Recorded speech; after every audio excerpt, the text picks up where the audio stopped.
Penjelasan struktur sel tumbuhan. Dinding sel pada tumbuhan adalah organel yang bersifat permeabel. Dinding ini memisahkan bagian dalam sel dari lingkungan luar sel. Selain itu, dinding sel juga berperan untuk menjaga bentuk sel dan sebagai perlindungan untuk organel lain di dalam sel. Membran sel atau membran plasma adalah susunan berlapis dengan pola teratur yang terdiri dari protein dan lipid. Keberadaan membran sel ini berfungsi untuk mengatur masuknya bahan-bahan ke dalam sel dan keluarnya zat-zat dari dalam sel. Inti sel atau nukleus merupakan organel terbesar dalam tubuh yang terdiri dari 4 bagian utama. Fungsi utama inti sel adalah sebagai pusat komando yang menyimpan materi genetik dan mengontrol pertumbuhan dan reproduksi sel.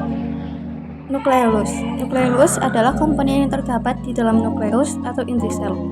Nukleus menyimpan sebagian besar DNA sel yang bertanggung jawab untuk membawa informasi genetik, sedangkan nukleolus bertanggung jawab untuk mengumpulkan dan mentranskripsi RNA.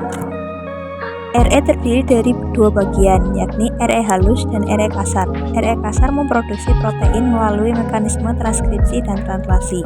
Sementara itu, RE halus berfungsi untuk menghasilkan karbohidrat dan lemak. Vakuola mempunyai beberapa fungsi pada sel tumbuhan, di antaranya berperan dalam turbiditas dan bentuk sel, tempat penyimpanan dan penimbunan sebagai lisosom dan membantu proses homeostasis. Plastisida merupakan organel yang hanya dimiliki oleh sel tumbuhan. Organel ini berisi pigmen atau pemberi warna.